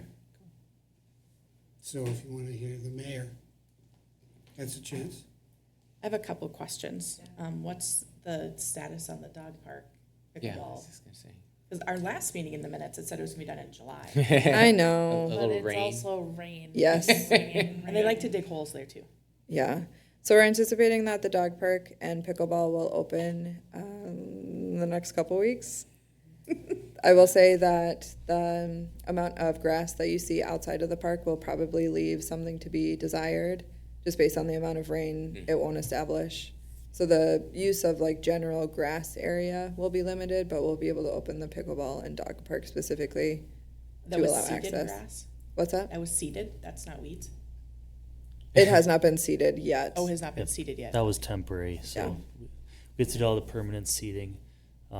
The biggest thing was we did you may or not be aware, we did a sewer extension to get out of the park. And that took place in July, and that took a lot longer than they had planned just because of the deep sewer and the water that was down there. So it was really slow going. So they just got that done a couple weeks ago, and then they're rebuilding the park access road to go into the site. And that took a long time because it was so wet that it took a while to get it to set up. Okay, and is that gonna be a tarred road? Yes. Okay, it's a very unanimous yes. When the parks plan is reviewed at the September 15th meeting, I know the future part of that park was disc golf. Will that be reconsidered? It could be. We don't have that slated in our 10-year CIP plan for our parks. Okay, so it's a ways out. It's a ways out, yes. Okay. So I would say that's the disc golf is probably a placeholder right now. I don't think I want to make decisions on changing it at this point, just knowing how far out it is, that if in 10 years we start thinking about it, I'd like to have the discussion in 10 years instead of having it now, just with how things can change, needs can change. Well, that was my concern too, because I know Chaska put a survey out because they're putting a park very near Carver, and it's gonna be large. Sure. And it's like, you don't wanna have the same facilities in both locations. Yeah. I didn't know if it was an option to change disc golf. Some of my neighbors have been trying to convince me, I don't think, they must think I have control over anything, to do a bike something. Yeah, pump track. Single path? Yeah. Single, Yep. oh, okay. Single track, it's a mountain biking term. It Okay. just means unpaved, Yeah. an unpaved bike path intended for use by a single bicycle at a time. Okay, And that, I've heard that feedback as well. I will say that's probably like the flattest part of Carver. Yeah, it's like, So it's like- it's the least desirable Yeah. place for a Okay. single track. But no, like, if you want to share with your neighbors, we've heard Nice. that feedback. It's Okay. on our radar somewhere. I'll also say that the comp plan has a parks and trails component. So even before we start thinking about what that area could be, we'll have a pretty extensive community engagement piece of the comp plan to learn what people are thinking about, looking for, et cetera. Is there a parks planning group? That's not- There was, it's shifted it's to the us? planning commission. Yeah. It is us? Yeah. Yeah. Oh, Yeah. fabulous. Yeah. We Giddy up. discussed that at our strategic planning meeting in, March. Yeah. If we wanted to recreate the parks. And basically, we decided it was better for you guys to handle the overall plan and then have the community organizations ad hoc as individual parks come up. For specific amenities, right? So Yeah. Planning So like commission you does guys, general. you guys will be our touch point for things like, should we have a park here? And if we the, decide to have a park there, then we would have some sort of ad hoc community organization that would say, what should the amenities be? What exactly are we looking for? What should it look like? That kind of engagement. and the parks master plan will guide you. It won't just be like, this group feels strongly that a park should be there. We have search areas identified in the parks master plan, so spaces we know there should be a community scale park identified. So we'll dial into those, but with the amount of review that you do of a project, you review the parks at this level Did already. you want feedback on that Enclave one, or It was more of an FYI. We're gonna keep moving in that direction. I don't like it? It's a parking I'm lot. just being honest. I'll is. just tell you, I think it's in the worst place. Okay, that is feedback that we can take. It is not central, that development at all. And I think it's the worst place it could be put. I think with that trail system, I will absolutely respect your decision, but I think with the trail system, it's gonna open up to some other developments in Timber Creek. But I will take your feedback and stop talking about it. Any other comments, feedback, communications? I have a couple. Okay.